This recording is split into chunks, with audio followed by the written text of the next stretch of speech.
Hola, buenos días. En este video vamos a ver lo referente a las leyes de Pascal, a la fórmula de presión y también un concepto pequeño pero muy relevante para los fluidos, que es el de compresibilidad.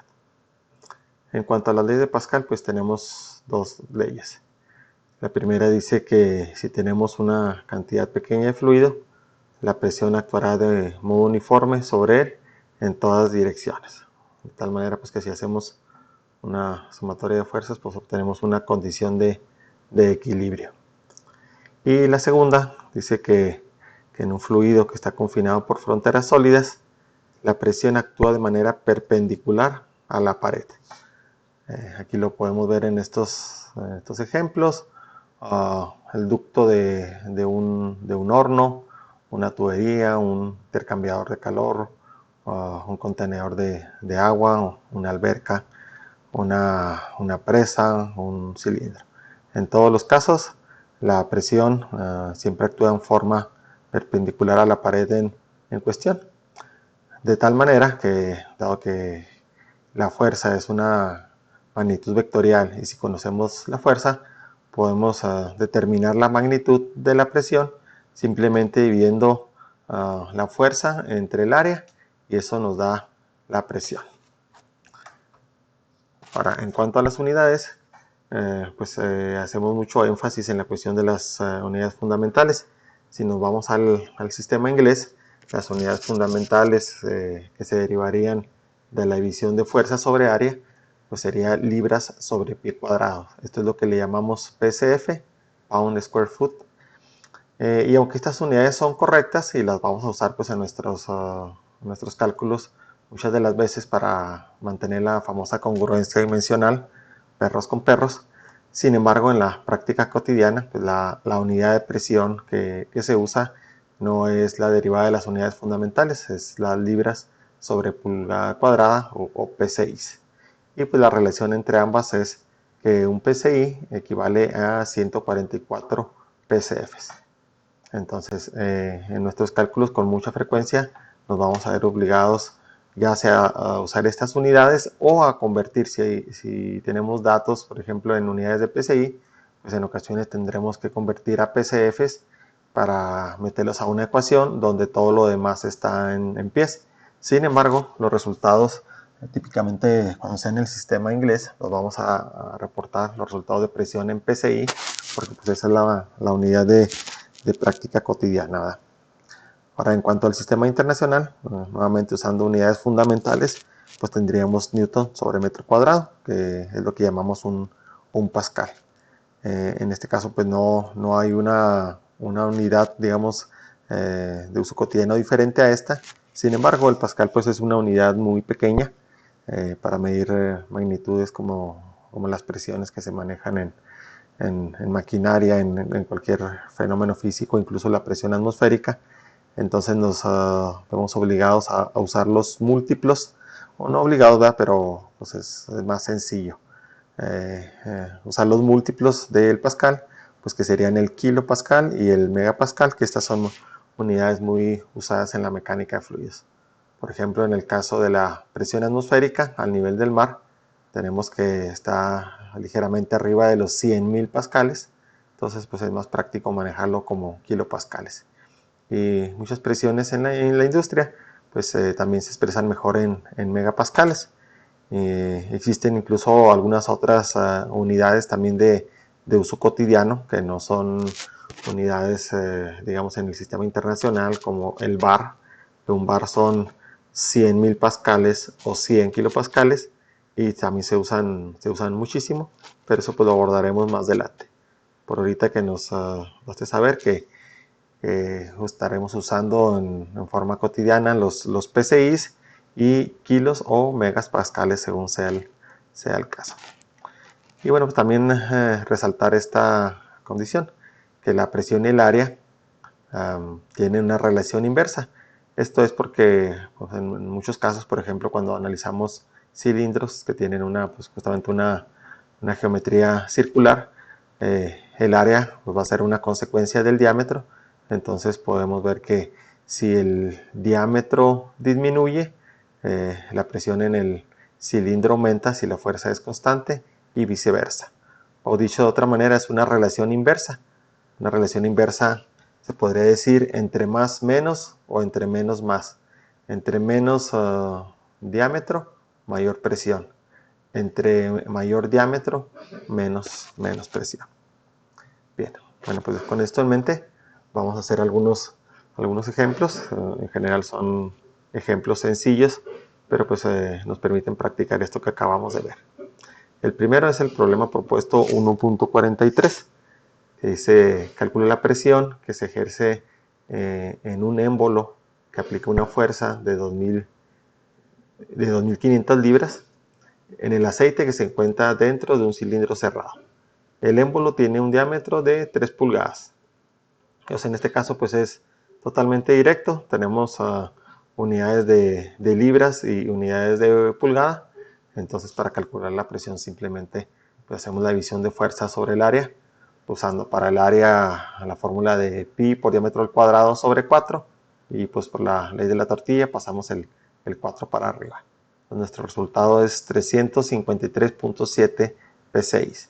Entonces, como habíamos comentado, aunque las unidades fundamentales serían libra sobre pi cuadrado, pero nuestro resultado lo vamos a expresar en P6, pues aquí no hay necesidad de hacer ninguna conversión.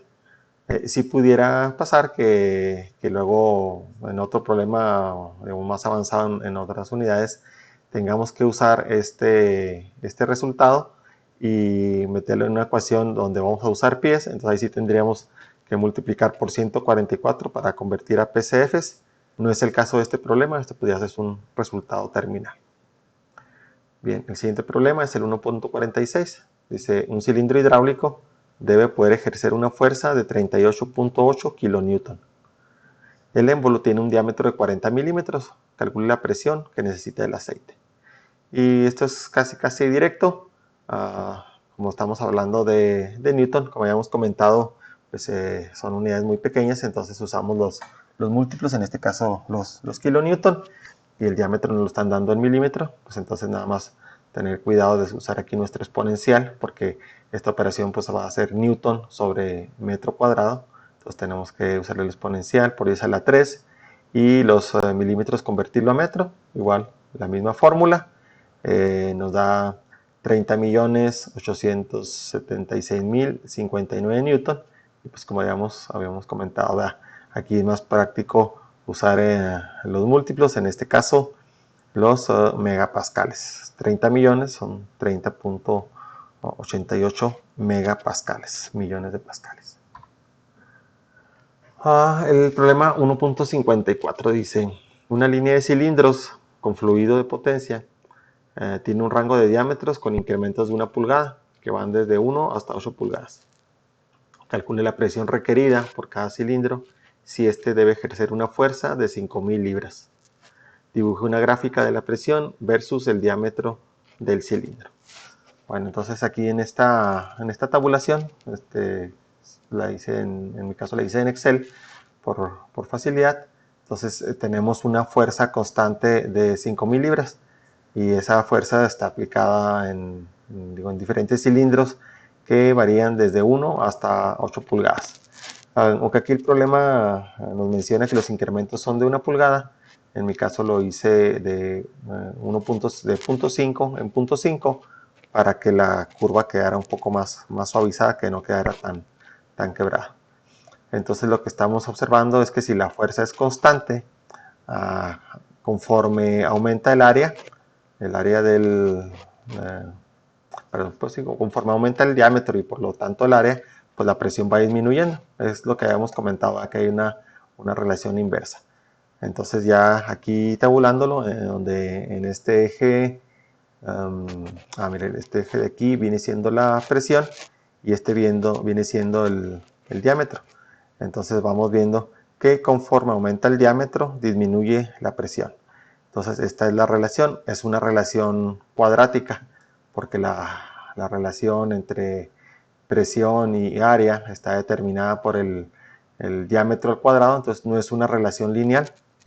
Si fuera una relación lineal, pues descendería así en línea recta, perdón. Pero en este caso es una relación cuadrática por este cuadrado. Entonces pues la presión aumenta o disminuye con el cuadrado del diámetro. Esto pudiera pues parecer un tanto obvio, pues digamos que sí lo es, pero pues tiene algunas implicaciones prácticas. Por ejemplo, cuando una persona está sentada en el asiento de un auto, o también en el caso de una persona, digamos una persona que está enferma y que tiene, que está pues en cama y que tiene un periodo prolongado de días, de semanas, aquí estos detallitos cobran relevancia. ¿Por qué? Yo creo que nos ha pasado a muchos, ¿no? Que a veces manejas en carretera y a lo mejor no tienes el cuidado de, por ejemplo, los hombres, ¿verdad? De quitar la cartera del asiento trasero, nos subimos y después de un rato de manejar, o sea, sentimos el cansancio por la presión que está ejerciendo vamos a decir, nuestro peso recargado particularmente en el área de la cartera. Entonces, como en esa área que es más pequeña se está concentrando una fuerza que es nuestro peso, pues nuestro cuerpo está experimentando una presión considerable, es lo que se llama un punto de presión. Entonces, pues con poco tiempo que duremos manejando, pues nos vamos a sentir la incomodidad y pues vamos a cambiarnos la cartera al asiento delantero. De hecho, los fabricantes de autos o los fabricantes, los diseñadores de asientos, pues tienen que hacer esas pruebas para buscar detectar puntos de presión en el diseño del asiento, de tal manera pues que sea más cómodo para manejar. Y claro, habrá autos con asientos, digamos, normales y otros con asientos con un diseño muy ergonómico, donde se ha estudiado mucho esto de los puntos de presión y pues es bastante cómodo manejar en ellos en un periodo prolongado. En el caso de una persona que está en cama, si digamos ya sea la cama, las sábanas están dobladas y le generan nuevamente un punto de presión, o si dejamos alguna, no sé, alguna cosita, alguna basurita que se haya caído, imaginen, por ejemplo una pastilla, o sea, ese punto de presión generado por esa área pequeña y nuevamente por el peso del cuerpo, pues puede generar fácilmente una herida, ¿verdad? Entonces sí es muy importante en el caso de los enfermos, pues estarlos movilizando. Incluso existen unos colchones que es vamos a decir, un colchón con dos circuitos de aire y una pequeña bomba de aire. Se conecta a la electricidad y esos dos circuitos se van alternando. Dura, por ejemplo, un circuito dura encendido 5 minutos, de tal manera que entra la presión en esa parte y luego una válvula pues cambia la dirección. Entonces, en 5 minutos hay un circuito del colchón, una sección del colchón que está llena de aire y la otra está vacía y luego se van alternando y eso es como una especie de masaje y pues sí genera un efecto muy significativo en la sensación de la persona que está acostada. Entonces, digo, esto es para resaltar cómo la relación entre presión y área es inversa y es inversa al cuadrado.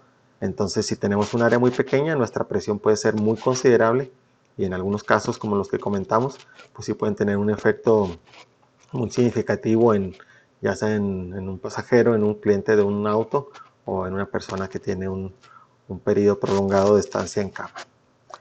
Muy bien, continuemos. Tenemos ahora el problema 1.55. Nos pide que calcule su propio peso corporal en newtons.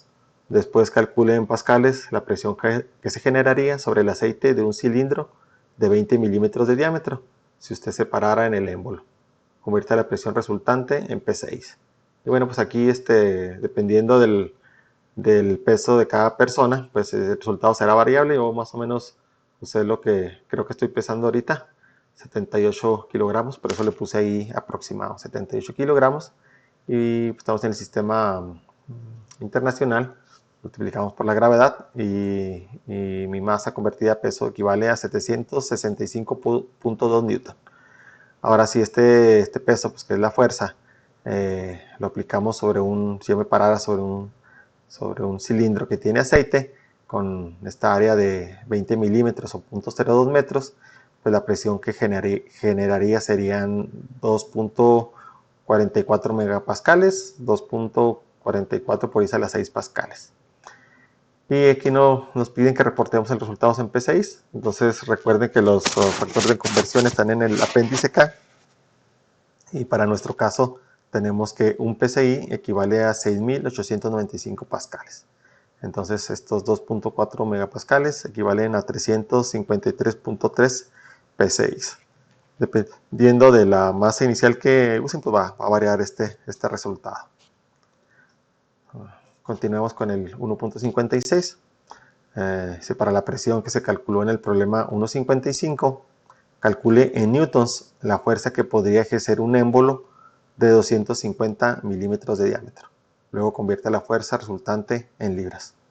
Bien, entonces si tuviéramos un cilindro al que le aplicamos esta presión de 2.44 megapascales, pero pues ahora ya no va a ser sobre un cilindro de 20 milímetros, sino sobre uno de 250 milímetros. Entonces, para ver la fuerza que ejercería ese cilindro, pues simplemente despejamos fuerza. Ya tenemos la presión expresada en pascales, nada más que ahora cambió el área a 250 milímetros, 0.25 metros. Entonces la fuerza resultante sería de 119.000 newton, un poquito más. Y nuevamente en el apéndice K encontramos el factor de conversión, que nos piden el resultado en libras. Entonces una libra fuerza equivale a 4.448 newton. Entonces nos daría que este cilindro estaría ejerciendo una fuerza de 26.927 libras. Ok, creo que este es el último problema de presión, así es. Ahora vamos a explicar este concepto de compresibilidad y módulo volumétrico. Si ya cursaron la materia de mecánica de materiales, o incluso en materias como tecnología de materiales para los electromecánicos y ingeniería de materiales metálicos para los mecánicos, pues en mecánica de sólidos ven el concepto de módulo de Young y recordarán que es una medida de la capacidad que tiene un sólido para ponerse a la deformación.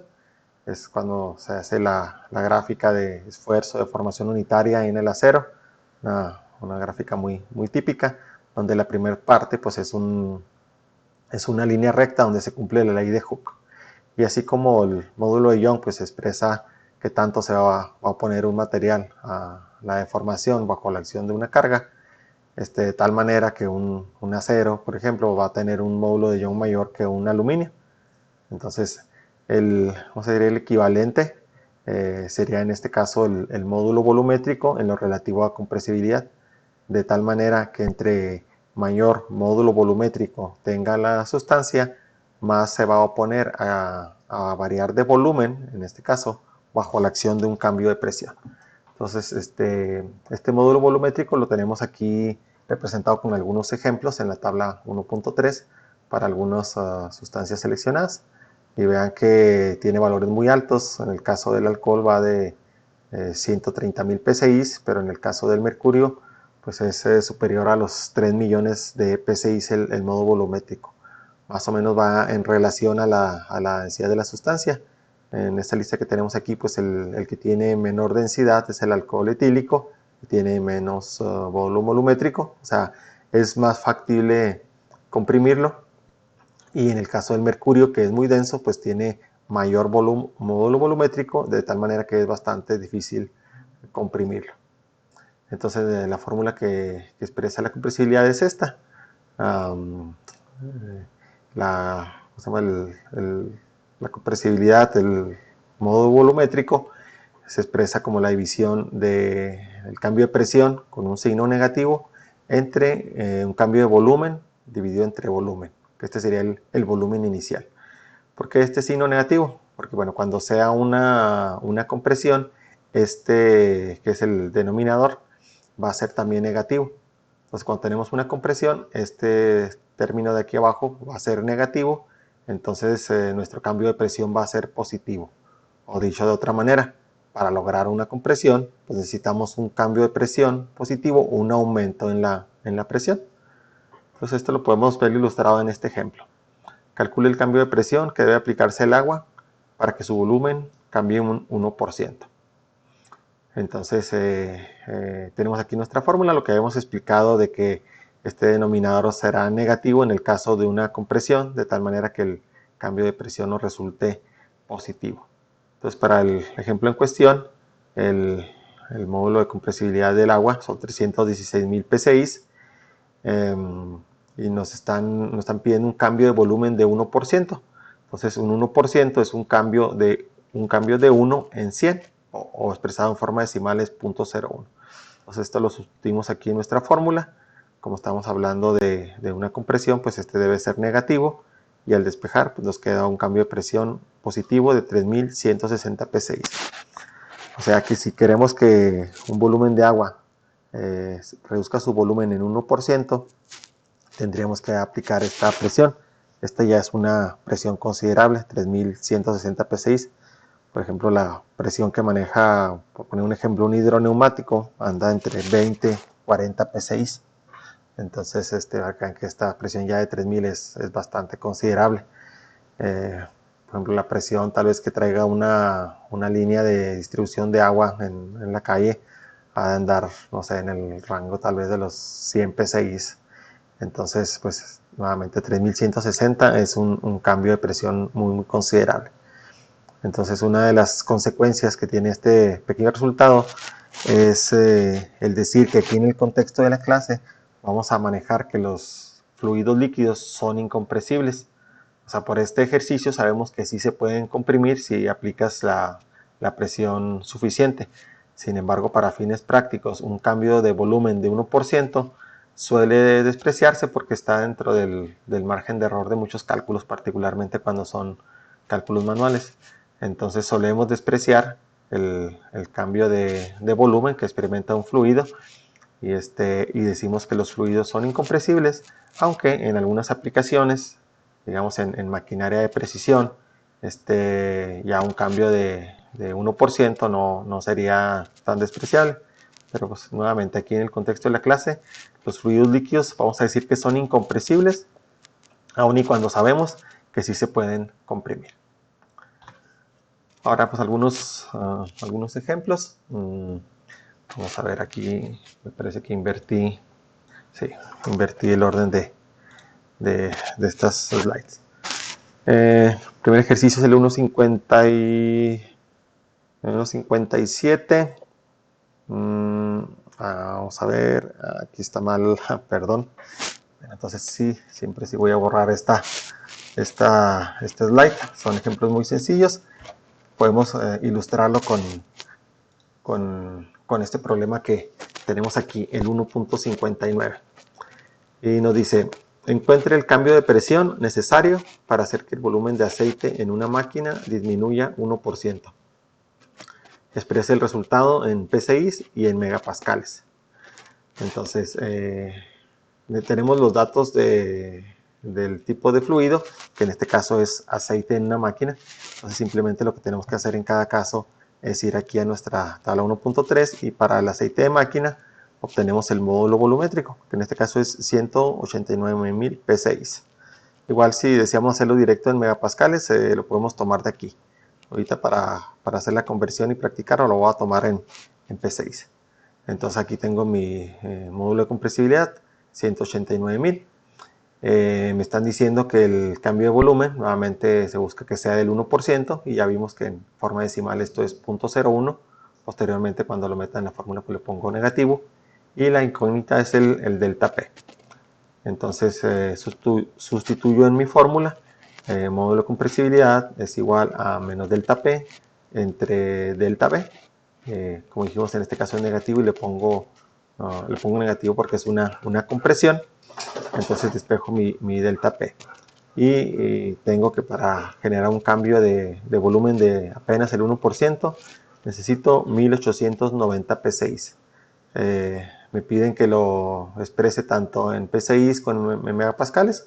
Entonces, nuevamente, para seguir practicando este factor de conversión, pues uso la relación que un psi son 6.895 pascales, y eso equivale en megapascales a 13.03 megapascales.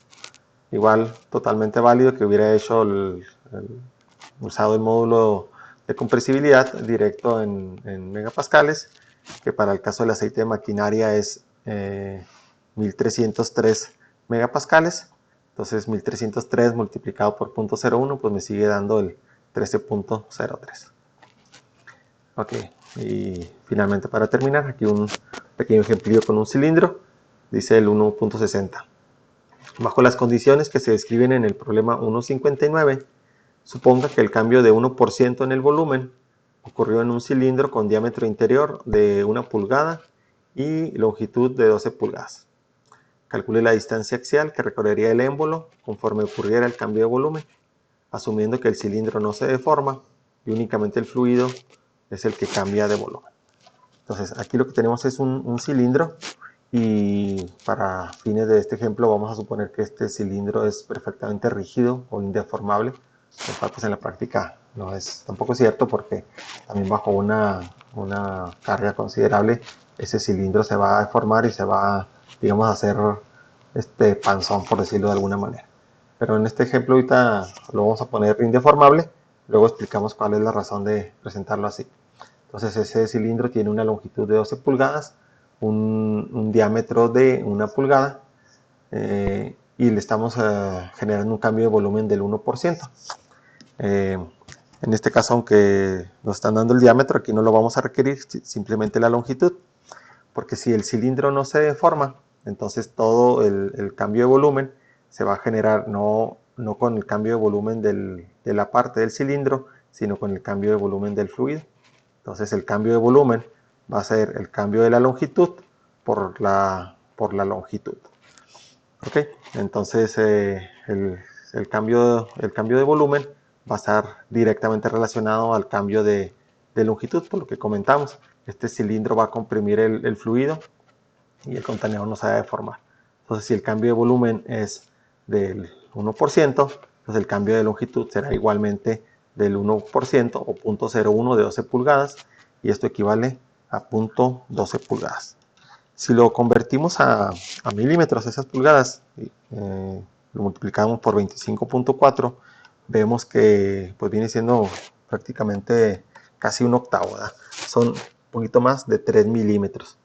Entonces la intención de este ejercicio es mostrar que aunque los fluidos los tratamos como incompresibles en la materia, aquí en la materia de mecánica de fluidos, sin embargo en la práctica se pueden dar condiciones en donde el cambio de presión sí genera un cambio de volumen, y en este caso un cambio de la posición del cilindro de 3 milímetros. En una maquinaria de precisión, 3 milímetros pues sería una cantidad enorme. Entonces aquí en estos casos lo que se hace es usar un cilindro no tan largo, o sea, no tan esbelto, sino que usaríamos un cilindro más cortito y con un diámetro mayor, de tal manera que este cambio de longitud sea menor. Y también por la relación que existe entre presión y área, si yo aumento el área, aumento el diámetro, va a disminuir la presión que se genera, como habíamos visto con el cuadrado del diámetro. Entonces el poner un cilindro más corto y con diámetro mayor va a hacer que esta variación de volumen sea mucho menor, y si es una maquinaria de precisión pues va a tener un efecto menor. Y pues bien, con este problema, con este ejercicio, terminamos este video. Nuevamente, gracias por su atención. Que tengan un buen día.